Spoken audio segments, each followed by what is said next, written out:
Meu povo, apenas quem é amado sabe amar. O que vocês acham dessa frase, hein? Ela é meio forte, né? E às vezes a gente fica assim, poxa, mas eu não fui amado, e aí? Eu não considero que eu fui amado. Ou então, não, eu fui amado, mas mesmo sendo amado, eu tenho extrema dificuldade de amar com um amor maduro, livre, saudável. A gente está falando sobre chamado e sobre para onde que Deus está enviando a gente. Digo a vocês que sem amor, nada do que a gente possa fazer, como disse Paulo em 1 Coríntios 13, seria aproveitado. Ainda que você venda tudo que você tem, tudo que você tenha, e você dê aos pobres, sem amor, isso não tem proveito nenhum. Ainda que você ofereça o seu corpo para ser queimado, diz Paulo, sem amor, nada disso tem valor e nem seria aproveitado. Então não dá para falar de chamado sem falar do amor. E não dá para falar de amor e de amar sem falar do amor de Deus. E quando eu digo aqui que só quem é amado sabe amar, existe um amor que é maior do que nós, que é o amor de Deus. E esse amor é capaz de nos abastecer, de nos curar e de nos ensinar a amar.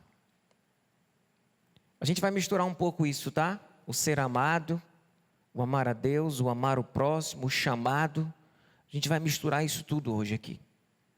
Mas a partir de uma reflexão sobre um caminhante muito especial, chamado Pedro, apóstolo Pedro. E vou pegar duas histórias, eu vou pegar Lucas 5, onde ele é chamado na pesca milagrosa, que Jesus manda ele jogar rede, jogar rede e sai aquele um bocado de peixe. Lá em Lucas 5, é o chamado de Pedro. E vou fazer uma relação desse texto com João 21. Jesus já ressurreto, depois dos 3 anos de ministério, que mais uma vez Jesus faz uma pesca milagrosa, em outro contexto. A gente vai juntar as duas coisas. Vamos olhar para a vida de Pedro. E onde que está aí o chamado de Pedro, o amor de Pedro por Deus, o amor de Pedro por pessoas, onde que está isso daí, tá certo? Então vou começar com Lucas 5. Nesse texto aqui, então Jesus disse a Simão, não tenha medo, de agora em diante, você será pescador de homens. Eles então arrastaram seus barcos para a praia, deixaram tudo e o seguiram. É forte esse texto, não é forte essa frase? Não tenham medo, de agora em diante você será pescador de homens. Então, arrastaram os barcos para a praia, deixaram tudo e seguiram a Jesus. O que foi que aconteceu antes desse versículo 10 e 11? Antes de Jesus dizer isso para Pedro, o que foi que aconteceu? Jesus estava perto do lago de Genezaré, um lago. E ele estava ensinando muitas pessoas. E as pessoas foram apertando Jesus, chegando muita gente perto. Ele precisava de um lugar assim, sabe, mais alto, que desse para ele falar com mais gente. Não tinha um palco, ele estava à beira do lago. Mas ali naquele lago, tinha 2 barcos. E os pescadores estavam lavando suas redes.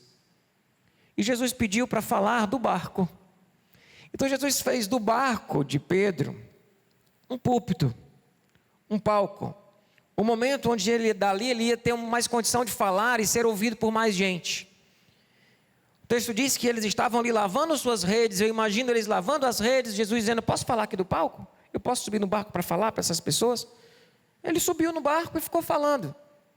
E as pessoas ouvindo, e aqueles homens ali do lado também ouvindo o que Jesus estava ensinando.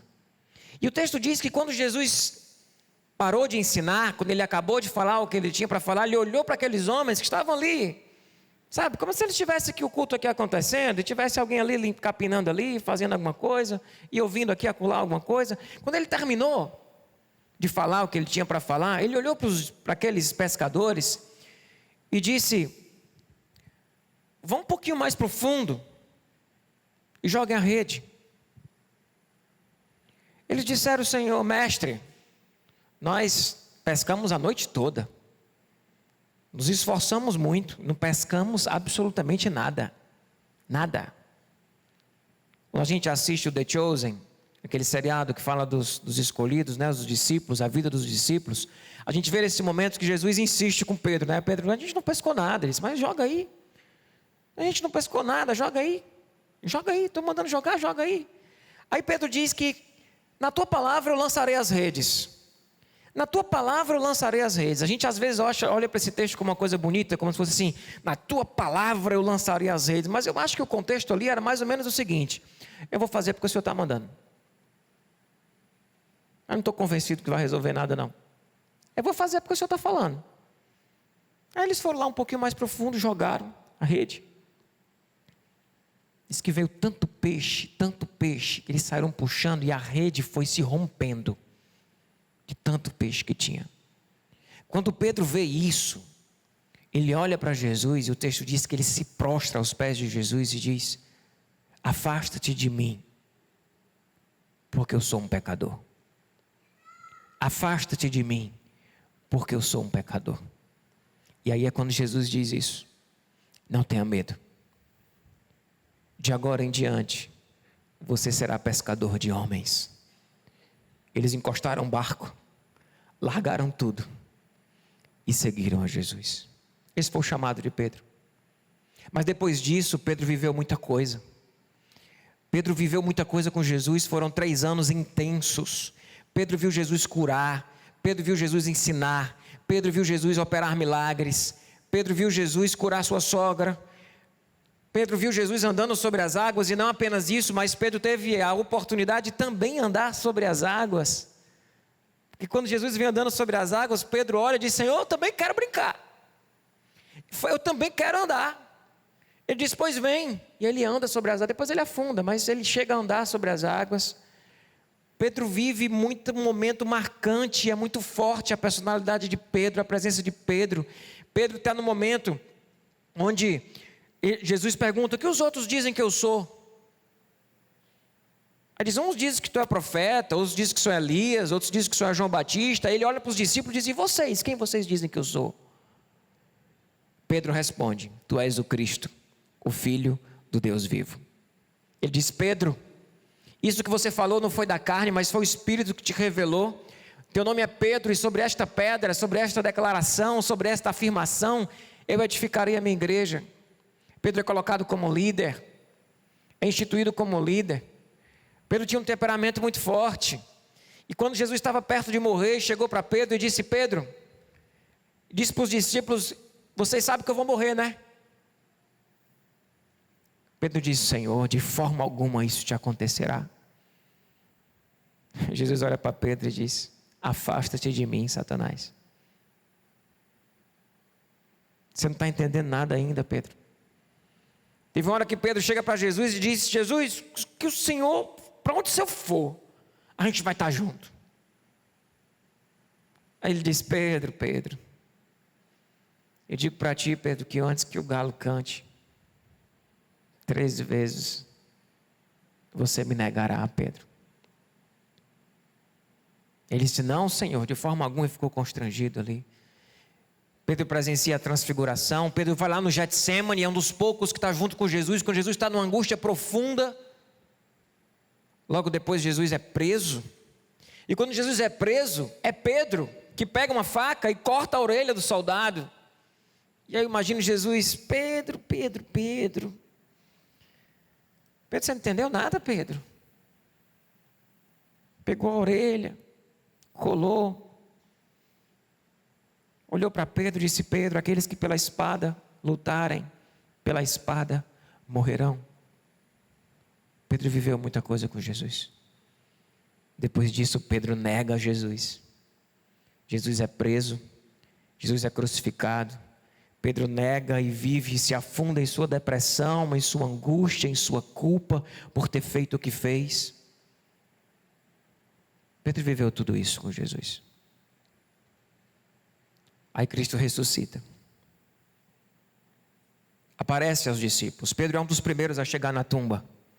Aparece a Maria Madalena avisa, vai João e Pedro correndo. João passa na frente porque era mais novo.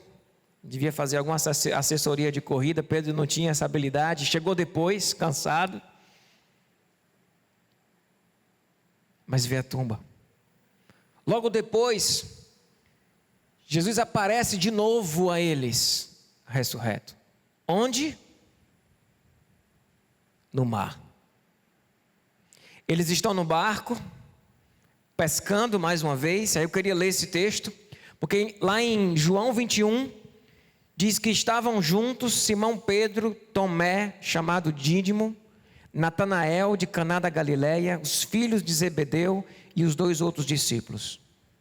Olha a frase de Pedro: vou pescar, disse Simão Pedro. E eles disseram: nós vamos com você. De fato ele era líder, né? Eles foram e entraram no barco, mas naquela noite eles não pegaram nada. O que está acontecendo aqui? Depois de tudo que Pedro viveu, Pedro volta a pescar novamente.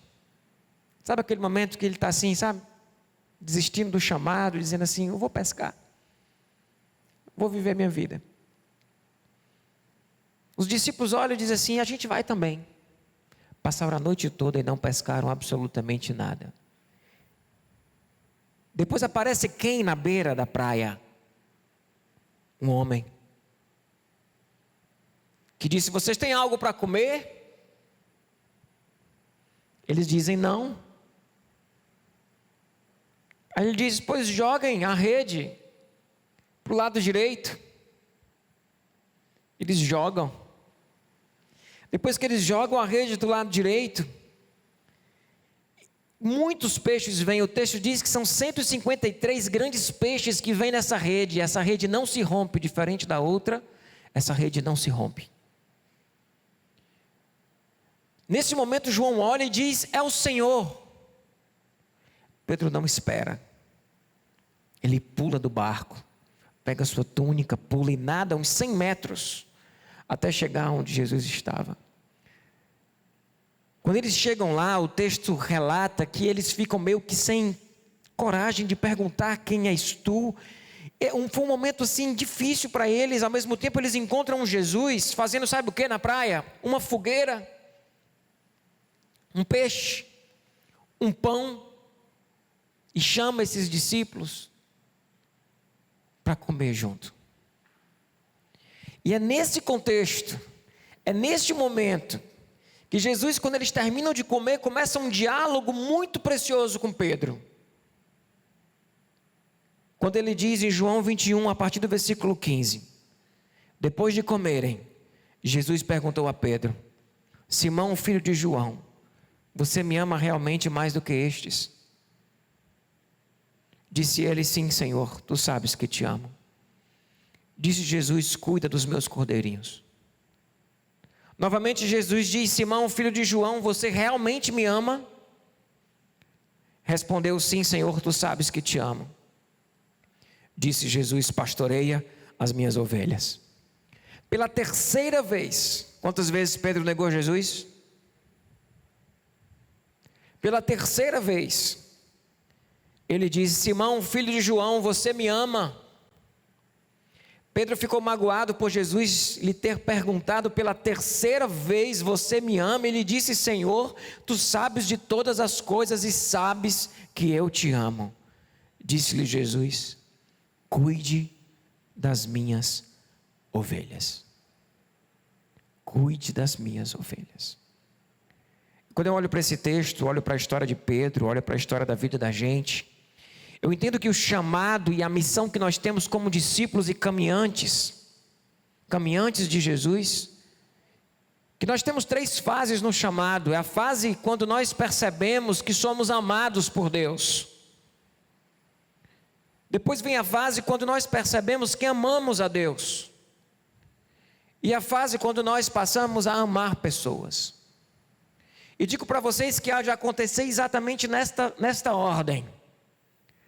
Nós somos amados por Deus, nós amamos a Deus e amamos pessoas.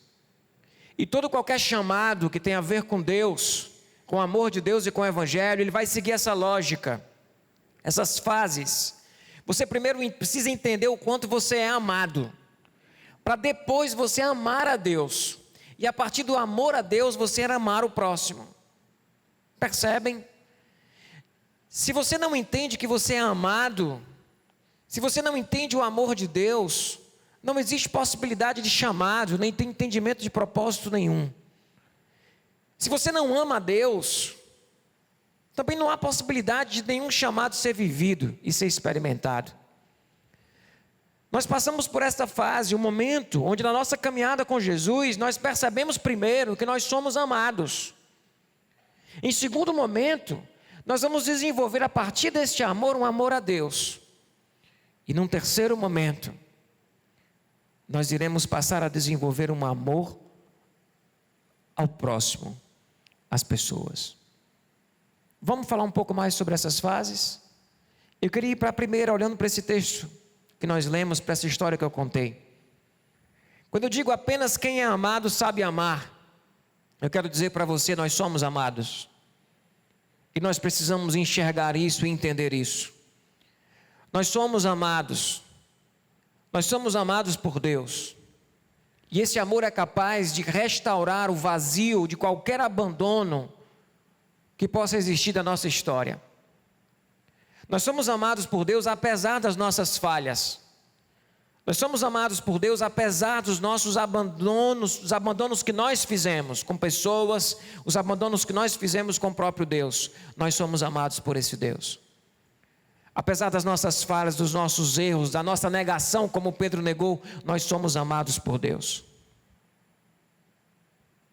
E quando eu digo que você precisa entender que você é amado, a primeira coisa que você precisa entender, para que este amor de fato ele gere um impacto na tua vida, é que você não merece esse amor. Que você não é amado por nada de bom que você tenha, ou seja, ou tenha feito. Você é amado de uma forma incondicional por um Deus que nos ama, apesar de. O amor de Deus, a graça, é o amor imerecido. É o amor que não se justifica em nossa natureza, mas se justifica na natureza do próprio Deus, porque Deus é amor. Esses discípulos tiveram um profundo encontro com um Deus que continuava amando. Deus dá prova disso aos discípulos, porque Pedro tinha negado, os discípulos todos ali tinham abandonado. Mas o que era que Jesus estava fazendo mais uma vez? Mais uma pesca milagrosa, dizendo: eu continuo contando com vocês, eu continuo investindo na vida de vocês. Vocês me abandonaram, vocês me negaram, vocês não puderam nem vigiar comigo no Getsêmani, vocês sumiram, mas eu continuo operando na vida de vocês. Mais do que isso, depois dessa rede que não se rompe, e que ele vai para a praia, o que é que Jesus oferece? Uma fogueira, um pão, um peixe. Jesus oferece comunhão.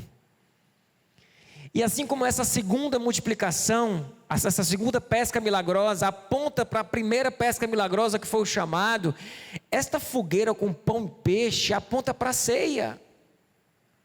É comunhão. Ele diz: vocês me abandonaram, vocês me negaram, Pedro, você me negou, mas eu continuo partindo o pão contigo. Eu continuo operando maravilhas através da vida de vocês e na vida de vocês. É o amor incondicional de Deus por nós. Deus nos ama. Se você não entende o quanto foi amado e o quanto este amor é imerecido, não adianta a gente ficar falando de chamado. Primeiro a gente precisa entender o quanto nós não merecemos esse amor. O quanto esse amor é fora do padrão, de qualquer lógica humana que nós possamos perceber. Paulo, quando diz: de todos os pecadores eu sou o principal, porque eu persegui a igreja de Deus. Paulo tinha plena consciência do quanto ele era pecador. E era isso que dava a Paulo a plena consciência de quão maravilhoso era o amor de Deus. Por isso ele escreve: nem a morte, nem a vida, nem anjos, nem principados, nem potestades, nada poderá nos separar do amor de Deus que está em Cristo Jesus. Ele termina Romanos 7 dizendo: miserável homem que eu sou, quem me livrará do corpo desta morte? E começa Romanos 1 dizendo, ainda no 7, dou graças a Deus por Jesus Cristo. E começa Romanos 8:1 dizendo: nenhuma condenação há para aqueles que estão em Cristo Jesus. O quanto você compreende o amor de Deus por você? O quanto de fato você compreende esse amor? E quanto mais religioso nós somos, mais dificuldade temos de compreender o amor de Deus, porque o religioso tem um paradigma de buscar o merecimento. Mas o amor de Deus é compreendido de forma plena, é quando nós reconhecemos que nós não merecemos, que nós somos pecadores. É quando a gente diz como Pedro falou, né? Afasta-te de mim porque eu sou pecador. Se você não entende o quanto você é pecador, você não vai entender o amor de Deus por tua vida. Você talvez esteja numa lógica de buscar esse amor, buscar merecer esse amor. E essa busca para merecer esse amor, ela não tem impacto para levar você a amar a Deus, nem a amar as pessoas. Você precisa primeiro entender o quanto você é amado. Você precisa primeiro entender que Deus dá prova do seu amor para conosco, que Cristo morreu por nós, sendo nós ainda pecadores. Somos pecadores. Não merecemos esse amor. Quando Paulo diz o amor de Cristo me constrange, o amor de Cristo vai constranger quem? O religioso que bate no peito e diz muito obrigado porque eu não sou como esse miserável, eu dou o dízimo de tudo que eu possuo, eu dou cadeiras na campanha da igreja, eu frequento os cultos, eu ajudo as pessoas a atravessar a rua, eu não sou desonesto com ninguém, eu não adultero, não faço nada de errado.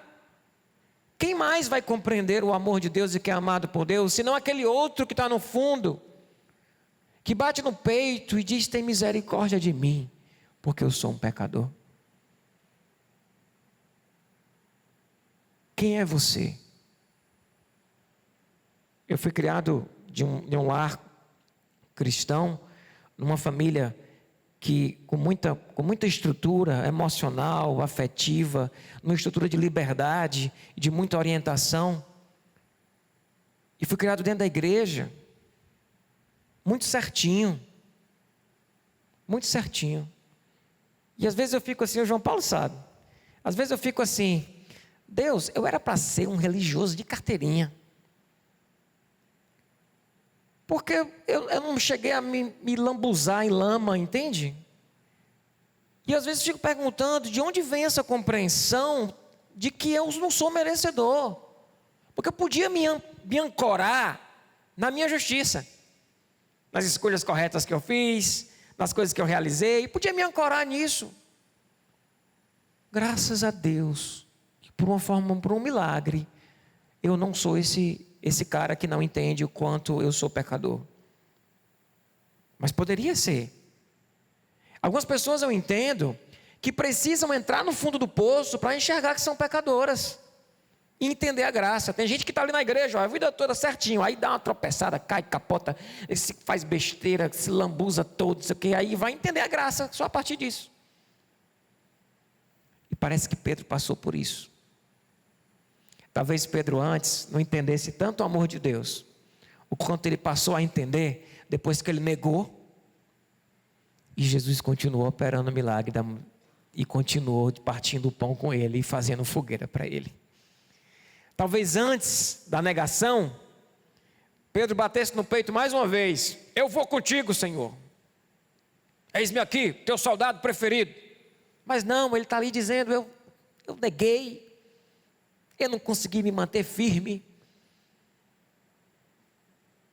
Foi isso que preparou o coração desse homem, para que ele entendesse de fato o amor de Deus. Porque é constrangedor ele ter feito o que fez, e esse Jesus mais uma vez fazer o mesmo milagre renovando o chamado. Mais uma vez botar um peixe na brasa, imagina uma tilápia com um pãozinho, para dividir ali o pão com aqueles homens. Senhor, eu não mereço isso. Eu não mereço isso. Você sabe que Deus te ama? Mas você sabe que Deus te ama? E que você não merece esse amor? Você tem essa consciência de que nós somos pecadores E é na consciência do pecador que eu sou, que a graça encontra sua força. Porque se eu não acho que eu sou pecador, eu estou só colocando as cartas diante de Deus de tudo que eu fiz com a minha justiça. Somos amados. Somos amados. E a partir dessa consciência, amamos a Deus. Que é o segundo ponto. Se o primeiro ponto não foi, se o primeiro ponto não largou, eu digo para você que o segundo não vai acontecer. Se você não entende o quanto você é amado por Deus, você não vai amar a Deus. Você não vai. Você precisa primeiro entender esse amor. O que é que João diz? Nós o amamos porque Ele nos amou primeiro. Em João 21, o que que diz aqui? Simão, filho de João, você me ama realmente mais do que estes? Olha o critério de Jesus para a liderança. Simão, filho de João, você realmente me ama? Simão, filho de João, você me ama? Aí imagine Jesus olhando, chamando você um dia, na beira de uma praia, fazer uma fogueira, um peixe, um pão, dá comida para você, restabelece comunhão, e depois olha para você e diz: Pedro, você me ama?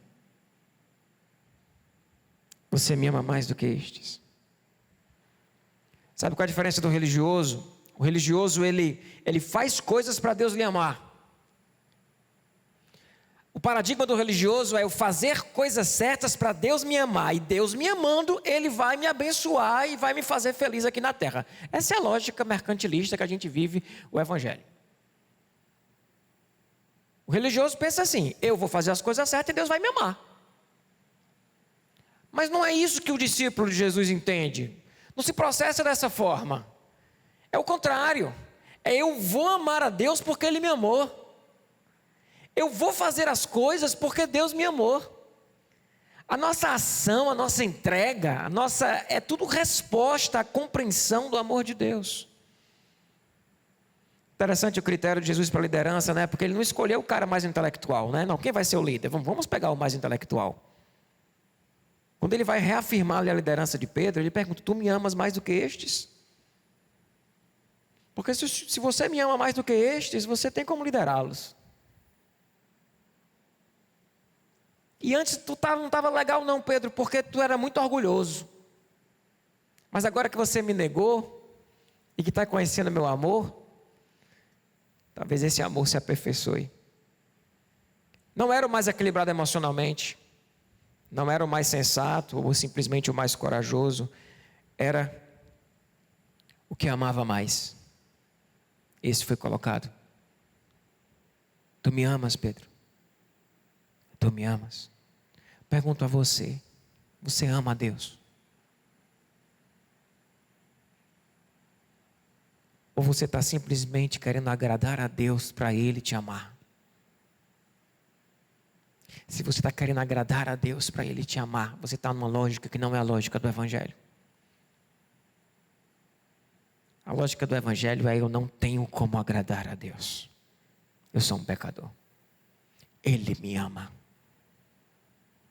E a partir desse entendimento, desse amor que eu não mereço, eu amo esse Deus. Pedro, tu me amas? Jesus diz: Pedro, tu realmente me amas? Meu povo, a partir dessa lógica, e não a lógica anterior, o que Pedro foi capaz de fazer? Aquele Pedro que negava, que era instável, foi o que ele fez.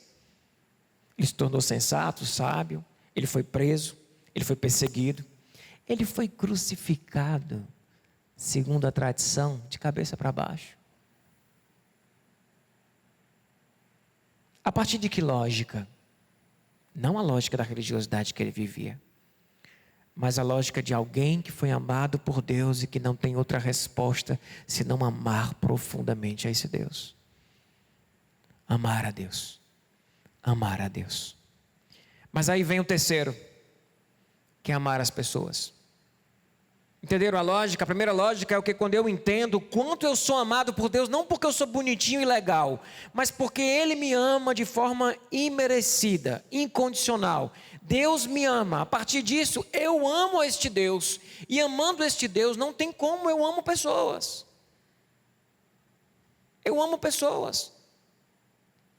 João vai dizer de forma categórica que se você diz que você me ama, mas odeia o seu irmão, você é um mentiroso. O amor a Deus, a partir da consciência desse amor de Deus por nós, nos leva obrigatoriamente a amar pessoas. E aí quando Jesus pergunta para Pedro as 3 vezes, tu me amas, tu me amas, tu me amas, quais são as 3 respostas de Jesus? Cuida dos meus cordeirinhos, pastoreia as minhas ovelhas, cuida das minhas ovelhas. É o que ele responde: ame, cuida daquilo que eu amo, abraça aquilo que eu amo. Pedro, tu entendeu que tu é amado, Pedro? Entendeu minha graça? Entendi, Senhor. Pedro, tu me amas. Senhor, tu sabes que eu te amo, então cuida das minhas ovelhas. Cuida daquilo que eu amo. Se importa com aquilo que eu me importo. Abraça aquilo que eu valorizo. Se você me ama, Pedro, cuida das minhas ovelhas. Pastoreia, Pedro, para de pescar, Pedro. Pedro estava ali dizendo: eu vou pescar, deixa eu cuidar da minha vida. Aí Jesus vai lá, aparece, vupt, faz um milagre de novo, chama, senta, bota a fogueira. Tu me ama? Amo, então cuida das minhas ovelhas. Lembra, Pedro, que eu disse para você que eu te faria pescadores de homens? Tu está pescando peixe de novo, Pedro? Tu me ama, Pedro? Sim, então pastoreia as minhas ovelhas. O nosso amor a Deus vai nos levar obrigatoriamente a uma postura de amor às pessoas que estão ao nosso redor. Jesus disse que os seus discípulos e os seus caminhantes, eles seriam conhecidos pelo amor. Como é que está o seu amor por pessoas? Não estou falando das pessoas que faz cafundar em você, não. Como é que está o amor por pessoas? Como é que está o amor pelos cordeiros, pelas ovelhas perdidas? Lá em Mateus 9,36, Jesus disse que ao ver as multidões, Ele teve compaixão delas porque estavam aflitas e desamparadas. Quantas pessoas aflitas e desamparadas no mundo que nós vivemos? Como ovelhas sem pastor. Existem muitas pessoas aflitas e desamparadas. Existem muitas pessoas que não conhecem o amor de Deus, que não conhecem a justiça de Deus, que não conhecem a graça de Deus. Jesus olhou e disse: são como ovelhas sem pastor. Você ama a Deus? Cuida de quem Deus ama. Abre o teu coração para cuidar de quem Deus ama.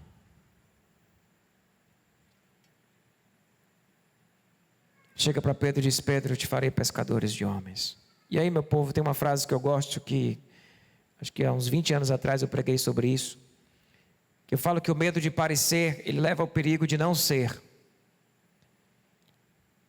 Uma outra frase do Richard Foster, que diz que exorcismos apressados expulsam anjos junto com demônios.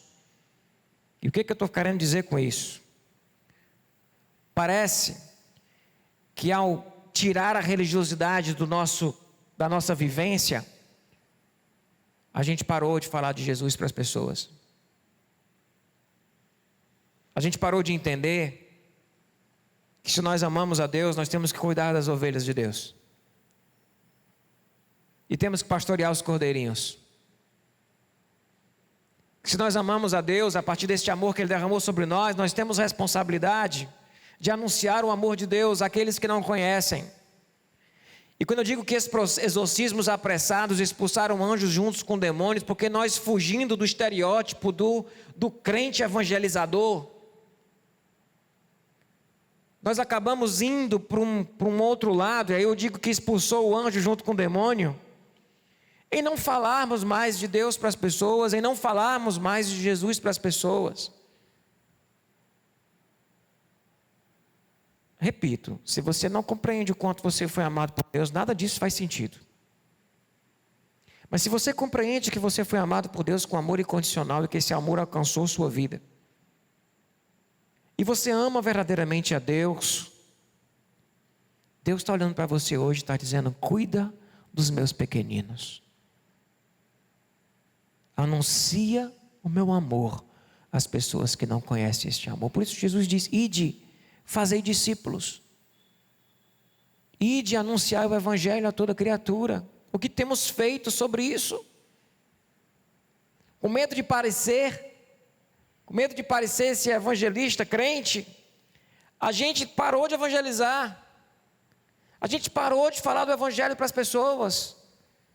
E a gente só quer ser legal. Querendo fugir desse estereótipo, a gente acaba indo para uma postura complicada. De que é que nós estamos fugindo? Nós estamos fugindo desse evangélico, sabe? Que às vezes assim, eu tenho dificuldade de dizer que eu sou evangélico. Porque eu olho para algumas posturas absolutistas demais, com muito rancor, com muita raiva. Eu digo: não sou isso aí não. Aí o medo de parecer leva a gente ao perigo de não ser. E de não cumprirmos a missão que nós temos. De falar de Jesus para as pessoas. De anunciar o amor de Deus àqueles que estão aflitos e desamparados sem conhecer esse amor. A partir de quê? Da consciência de que eu fui amado. E deste amor a Deus, eu cuido dos pequeninos. Fugimos da arrogância, do absolutismo. Fugimos disso. Eu fujo disso. Estava na faculdade e descobriu depois de uns semestres já, descobriram que eu era pastor, né? Aí eu disse: vixe, agora vou ter que explicar um bocado de coisa. Tem que abrir uma nota de rodapé aqui para explicar que eu sou pastor. E o pessoal: mas tu é pastor? Mas nem parece. No fundo do meu coração, eu disse: que bom que não parece. Só que está vendo o perigo, o medo de parecer, do perigo de não ser, de fazer um bocado de nota de rodapé para dizer ele não precisou nem explicar muito, porque como as pessoas já tinham convivência comigo, então elas já entenderam rápido algumas coisas, de que não era intolerância, de que não tinha ali um dedo acusador, que não tinha ódio, que não tinha... Eles perceberam isso, mas mesmo assim eu precisei dar umas notas de rodapé assim e dizer: olha, mas não me confunda não, assim, olhe para mim, não me rotule não. Porque a gente está fugindo desse estereótipo. Isso leva a gente às vezes a uma postura de apatia. A gente está fugindo da chatice. Porque o bicho chato é crente, evangelizando, tornando a paciência da pessoa, apontando o dedo na cara, dizendo que o outro vai para o inferno. Vem logo na minha cabeça o cara 2 horas da tarde batendo na porta para poder falar de Jesus para as pessoas. Ou um panfletinho. E a gente acabou fugindo disso tudo. Eu disse: não, eu vou ficar parecendo um vendedor de cartão da Renner. Eu não quero de jeito nenhum. Eu fujo disso daí, eu não quero de jeito nenhum ficar nessa postura. Então a gente foge, não fala mais. Não, vai ser pelo exemplo. As pessoas vão ver que eu sou diferente e vão conhecer Jesus a partir do meu exemplo. Rapaz, meu povo, se a gente for evangelizar esse mundo a partir do nosso exemplo, a gente está perdido, viu? É melhor a gente usar uma outra coisa. É melhor a gente dar o exemplo de que a gente não presta, que Jesus ama a gente. A gente olha: não presto não, mas Deus me ama. E Deus fez isso na minha vida e fez isso na minha vida. Qual foi a última vez que você falou de Jesus para alguém? Ou você está fugindo da chatice? Então, mas fugindo tanto da chatice, fugindo tanto desses estereótipos, fugindo tanto desse discurso separatista que nega qualquer tipo de experiência que existe do outro lado, que aponta, que define, que rotula, que nega, que bota o outro de lado. E aí a gente está assumindo uma postura de não falar mais nada.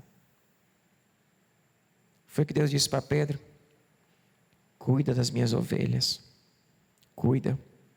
A gente está fugindo da gincana, talvez da gincana. O que é a gincana? O povo está aqui na Candeias, talvez que se converteu aqui, né, que teve um encontro com Cristo aqui. A gente nem usa essa palavra de converter, mas eu estou usando ela hoje. E o evangelizar também de forma... A gente Evita justamente por esse medo de parecer, entendeu? Mas às vezes tem um pessoal a da gincana que eu estava falando, né? A gincana é tipo o seguinte: traga um visitante. E aí está tendo uma gincana na igreja para ver quem traz mais visitante, quem faz ponto, para no final ganhar as pontuações de quem vai ganhar o negócio, entendeu? E aí o cara chega, quando chega, quem trouxe visitante? Fulano trouxe visitante, trouxe quantos? Trouxe 2, 10 pontos para ele. O visitante fica assim: meu irmão, o cara está batendo meta, ele está fazendo pontuação, está nem um pouco preocupado com a minha vida não, ele está querendo fazer engrossar o caldo da religião dele, ele está querendo trazer para os seus, ele está querendo ganhar, trazer para engrossar as fileiras da igreja. A gente está fugindo disso, mas cuidado que exorcismos apressados expulsam anjos juntos com o demônio. Cuidado, porque na tentativa de não parecer tudo isso, a gente corre o risco de não ser. E nós temos uma missão de anunciarmos o Evangelho e o amor de Deus a toda criatura. Quem disse isso para a gente foi Jesus, ressurreto. A última fala de Jesus para os discípulos foi: ide, fazei discípulos, batizando-os em nome do Pai, do Filho e do Espírito Santo. E eis que eu estou convosco todos os dias até a consumação dos séculos. De que forma nós temos feito isso? Meu povo, eu sei que falar de Jesus hoje não é fácil. É fácil falar de Jesus colocando o lado, sabe, simplesmente de Jesus como o amor que cuida da gente, o perdão, a graça. Mas tem algo na nossa fé que é muito difícil de ser entendido e que entra numa zona complicada, que é o entendimento que nós temos e nós cremos assim, de que Jesus é o caminho, a verdade e a vida, e ninguém vai ao Pai senão por Ele. E você pode falar de Jesus do jeito que for, que você é bem recebido nessa fala, mas quando você entra nesse ponto de que Jesus é o caminho, a verdade e a vida, e ninguém vai ao Pai senão por Ele, de que Ele é a ressurreição e a vida, e quem crê nele, ainda que morra, viverá. Quando você vai para o principal do Evangelho assim, de que você precisa reconhecer Jesus como o Senhor da sua vida, você entra numa seara, que Ele é o único e suficiente Salvador, você entra numa seara complicada.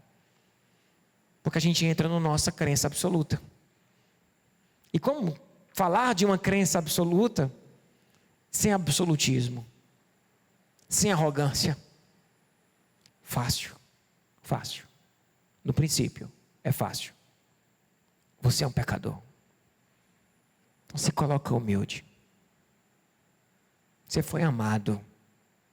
Você não merece, não. Você é um pecador. Faça isso por amor a Deus e não por religiosidade.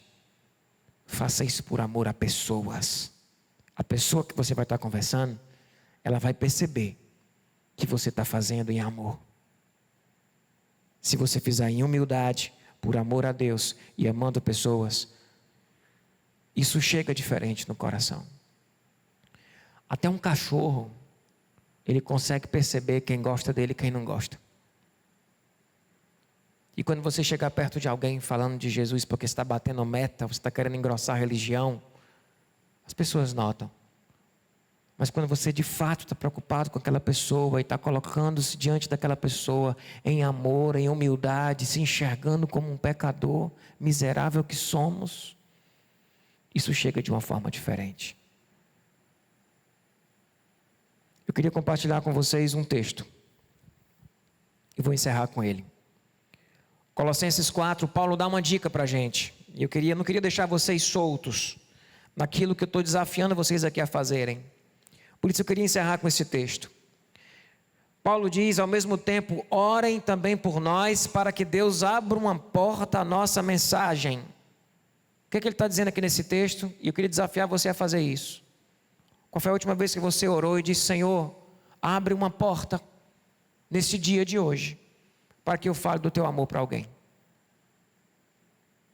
Já experimentou fazer isso no seu dia a dia? Orar. Orar para que Deus abra uma porta, para que você possa falar. Digo para você que essa porta vai abrir e essa oportunidade vai surgir. O texto continua e ele diz: orem para que eu possa manifestá-lo abertamente. Como me cumpre fazê-lo? É missão minha, eu preciso fazer isso. E quando a porta se abrir, que eu consiga falar de Jesus abertamente. Isso começa onde? Esse evangelismo começa onde? No nosso quarto, dizendo: Pai, abre uma porta para que eu fale do teu amor para alguém. E quando essa porta abrir, que eu tenha liberdade de fazê-lo abertamente. Parece estranho ele estar orando por isso, mas pessoal, não era permitido fazer, não.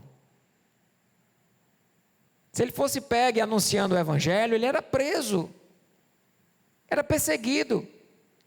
Entende por que ele está pedindo? Para que eu possa fazer abertamente, para que eu não tenha liberdade de fazer. Nós não vivemos mais essa perseguição aqui no nosso contexto, mas existem outras perseguições que nos calam, e a gente precisa pedir ao Senhor que nos dê condição de falarmos abertamente. Ele continua e diz: sejam sábios no procedimento para com os de fora e aproveitem ao máximo todas as oportunidades. Você já parou para pensar que Deus pode ter colocado já várias oportunidades para você falar do amor dele para alguém, e você acabou falando de futebol, e você acabou falando de política, e você acabou falando besteira, e você acabou foi contando uma piada. Aproveite ao máximo cada oportunidade que Deus vai colocar no seu caminho, para você falar do amor dele. E ele encerra dizendo: o seu falar seja sempre agradável e temperado com sal, para que saibam como responder a cada um. Aqui tem dois extremos: que o nosso falar seja agradável e temperado com sal. Tem gente que é só agradável, falar é só agradável, só fala o que o outro quer ouvir. É o agradável. Isso aqui não salga. Tem gente que é só sal, é o crente sal grosso. Tem que aguente. Você termina de conversar com aquela pessoa, você pega um copo, arranja um copo d'água, por favor. Me arranja um copo d'água, por favor. Entende? Você é o sal grosso. Vai morrer, vai para o inferno. Você está errado. Deus não gosta disso. Deus vai te castigar. Deus vai botar um câncer na tua vida. A gente vê os comentários dos crentes comentando as coisas na internet. É tipo assim, cara, que vergonha. É sal grosso. Nem uma coisa e nem outra. Que a nossa palavra seja agradável e temperada com sal. Que Deus nos dê sabedoria e oportunidade para anunciarmos o evangelho. Eu queria encerrar com Lucas 5:10, quando ele diz, lá no comecinho, sabe? Não tenha medo. De agora em diante, você será pescador de homens. Acho que diante dessa fala de hoje, talvez alguns estejam dizendo: eu estou com medo. Eu não quero fazer. Não tenha medo. A partir de agora, vocês serão pescadores de homens. Compreendendo que você é amado por Deus. Que você ama a Deus. E ama pessoas. E amar pessoas tem várias implicações. E uma delas é falar do amor de Deus para essas pessoas. É anunciar o evangelho para essas pessoas.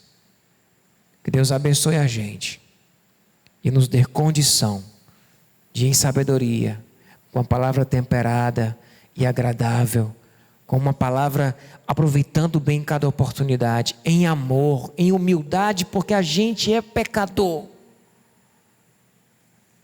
Que nós possamos ser usados por Deus para anunciar este amor às pessoas que nós conhecemos e aquelas que nós não conhecemos, mas que Deus pode colocar no nosso caminho. Qual foi a última vez que você falou de Jesus para alguém? Você sabe que é amado por Deus? Deus te ama. Ame a Deus. Deus talvez pergunte hoje: tu me amas? E se a tua resposta é: tu sabes, Senhor, que eu te amo, Ele vai olhar para você e vai dizer: apacenta as minhas ovelhas.